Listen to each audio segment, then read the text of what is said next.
Hello friends, ಇದು previous ಇಯರ್ದು IBS ಇದು English to Kannada translation ಆಗಿರುತ್ತೆ. ಸೊ ಇದನ್ನು ಫಸ್ಟ್ 3 ಸ್ಲೈಡ್ಸ್ ಆಗಿ ಡಿವೈಡ್ ಮಾಡ್ಕೊಳ್ಳೋಣ.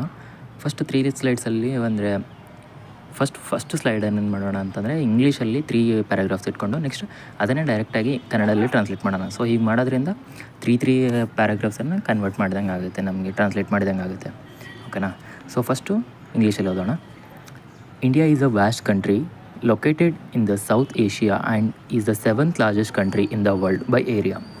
The country is bordered by the Pakistan to the west, China and Nepal to the north, Bhutan to the northeast, and Bangladesh and Myanmar to the east.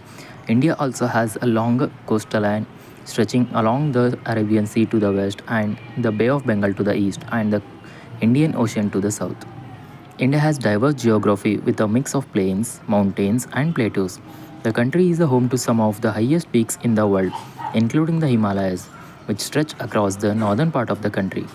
The Himalayas are also the source of the several major rivers, including the Gangas, the Brahmaputra, and Indus. The northern region of the India is dominated by the Himalayas, which includes several peaks over the 8,000 meters, including the Mount Everest, the highest peak in the world. The Himalayas are also home to the several glaciers, including the Siachen Glacier, which is the largest glacier in the world outside the polar regions. So ಇದು 3 paragraph complete ಆಯ್ತಲ್ಲ, ಇದನ್ನು ಇವಾಗ ನಾವು ಕನ್ನಡದಲ್ಲಿ translate ಮಾಡೋಣ. ಭಾರತವು ದಕ್ಷಿಣ ಏಷ್ಯಾದಲ್ಲಿ ಇರುವ ವಿಶಾಲ ದೇಶವಾಗಿದ್ದು ವಿಸ್ತೀರ್ಣದ ಆಧಾರದಲ್ಲಿ ಜಗತ್ತಿನ 7ನೇ ಅತಿ ದೊಡ್ಡ ದೇಶವಾಗಿದೆ.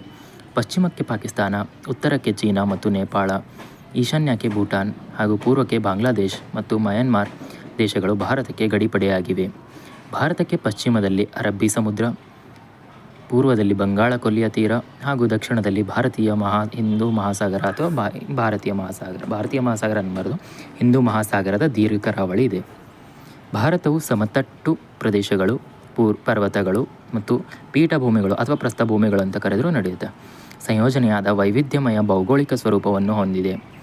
ದೇಶದ ಉತ್ತರ ಭಾಗದಲ್ಲಿ ಹರಡಿರುವ ಹಿಮಾಲಯ ಪರ್ವತ ಶ್ರೇಣಿಗಳು ಜಗತ್ತಿನ ಅತ್ಯುನ್ನತ ಶಿಖರಗಳನ್ನು ಹೊಂದಿವೆ.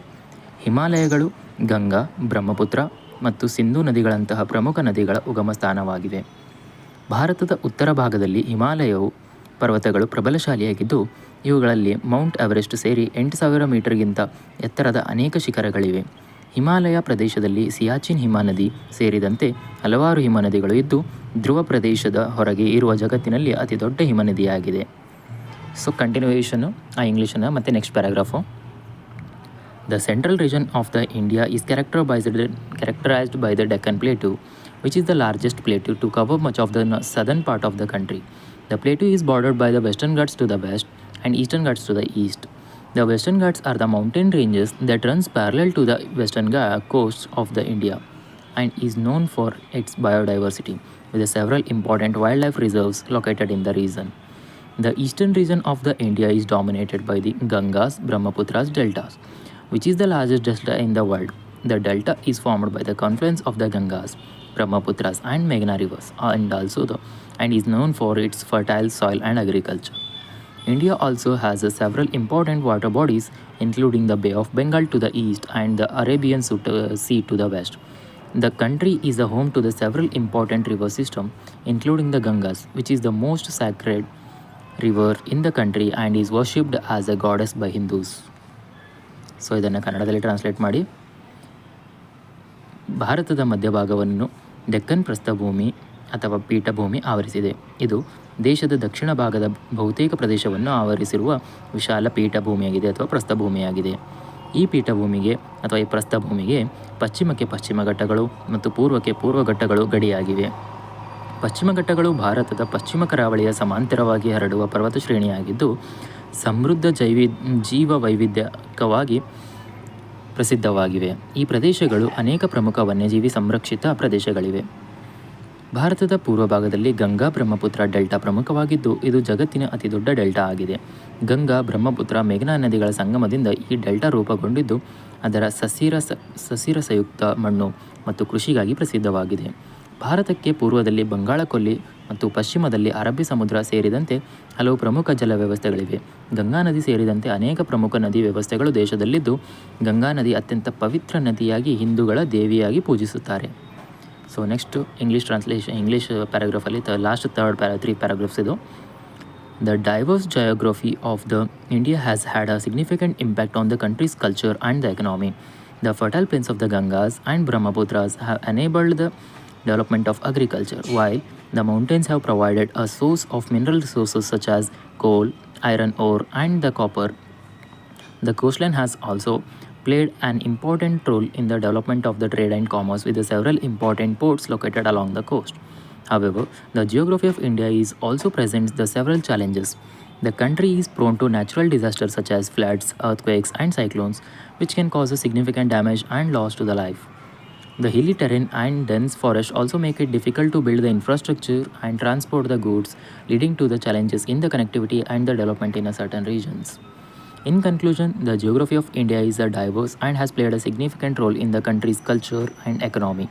The country is a home to several important mountain ranges, river systems, and water bodies, which have enabled the development of agriculture, mineral resources, and trade. How the geography of India is also present the several challenges, including the disaster and the challenges in the connectivity and development in the certain regions. So ಇಲ್ಲಿಗೆ ಇಂಗ್ಲೀಷಲ್ಲಿ ಮುಗಿದೋಯ್ತು. ಇದನ್ನು last three ಪ್ಯಾರಾಗ್ರಾಫ್ಸನ್ನು ಕನ್ನಡದಲ್ಲಿ translate ಮಾಡಿದರೆ, ಭಾರತದ ವೈವಿಧ್ಯಮಯ ಭೌಗೋಳಿಕ ಸ್ವರೂಪವು ದೇಶದ ಸಂಸ್ಕೃತಿ ಮತ್ತು ಆರ್ಥಿಕತೆಯ ಮೇಲೆ ಮಹತ್ವದ ಪ್ರಭಾವ ಬೀರಿದೆ. ಗಂಗಾ ಮತ್ತು ಬ್ರಹ್ಮಪುತ್ರ ನದಿಗಳ ಉರ್ವರಿತ ಸಮತಟ್ಟು ಪ್ರದೇಶಗಳು ಕೃಷಿಯ ಅಭಿವೃದ್ಧಿಗೆ ನೇರವಾಗಿವೆ. ಪರ್ವತದ ಪ್ರದೇಶಗಳು ಕಲ್ಲಿದ್ದಲು, ಕಬ್ಬಿಣದ ಧಾತು ಮತ್ತು ತಾಮ್ರದಂತಹ ಖನಿಜ ಸಂಪನ್ಮೂಲಗಳ ಮೂಲಗಳಾಗಿವೆ. ಕರಾವಳಿ ಪ್ರದೇಶಗಳು ವ್ಯಾಪಾರ ಮತ್ತು ವಾಣಿಜ್ಯದ ಬೆಳವಣಿಗೆಯಲ್ಲಿ ಪ್ರಮುಖ ಪಾತ್ರ ವಹಿಸಿದ್ದು, ಕರಾವಳಿಯುದ್ದಕ್ಕೂ ಅನೇಕ ಪ್ರಮುಖ ಬಂದರುಗಳು ಸ್ಥಾಪಿತವಾಗಿವೆ. ಆದರೆ ಭಾರತದ ಭೌಗೋಳಿಕ ಸ್ಥಿತಿಗತಿಯು ಕೆಲವು ಸವಾಲುಗಳನ್ನು ಒಡ್ಡುತ್ತದೆ. ದೇಶವು ಪ್ರವಾಹ, ಭೂಕಂಪ ಮತ್ತು ಚಂಡಮಾರುತಗಳಂತಹ ಪ್ರಕೃತಿ ವಿಕೋಪಗಳಿಗೆ ಒಳಗಾಗುವ ಸಾಧ್ಯತೆ ಹೊಂದಿದ್ದು, ಇವು ಜೀವಹಾನಿ ಮತ್ತು ಆಸ್ತಿ ನಷ್ಟಕ್ಕೆ ಕಾರಣವಾಗುತ್ತವೆ. ಪರ್ವತಮಯ ಪ್ರದೇಶಗಳು ಮತ್ತು ದಟ್ಟಕಾಡುಗಳು ಮೂಲಸೌಕರ್ಯದ ನಿರ್ಮಾಣ ಹಾಗೂ ಸಾರಿಗೆ ವ್ಯವಸ್ಥೆಯ ಅಭಿವೃದ್ಧಿಗೆ ಅಡ್ಡಿಯಾಗುತ್ತವೆ. ಇದರಿಂದ ಕೆಲವು ಪ್ರದೇಶಗಳಲ್ಲಿ ಸಂಪರ್ಕ ಮತ್ತು ಅಭಿವೃದ್ಧಿಗೆ ತೊಂದರೆಗಳು ಉಂಟಾಗುತ್ತವೆ. ಸಾರಾಂಶವಾಗಿ ಹೇಳುವುದಾದರೆ, ಭಾರತದ ಭೌಗೋಳಿಕ ಸ್ವರೂಪವು ವೈವಿಧ್ಯಮಯವಾಗಿದ್ದು, ದೇಶದ ಸಂಸ್ಕೃತಿ ಮತ್ತು ಆರ್ಥಿಕತೆಯಲ್ಲಿ ಮಹತ್ವದ ಪಾತ್ರ ವಹಿಸಿದೆ.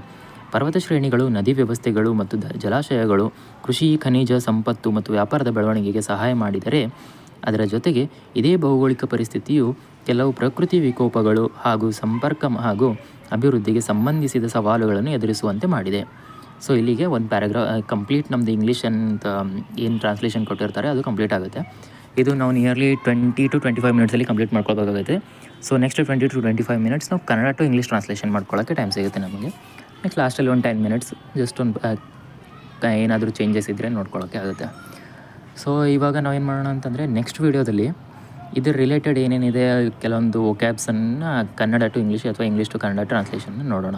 ಇದೇ ಪ್ಯಾರಾಗ್ರಾಫಲ್ಲಿ ಬರ್ತಕ್ಕಂಥ ಕೆಲವೊಂದು ವೊಕ್ಯಾಬ್ಸನ್ನು. Okay guys, thank you.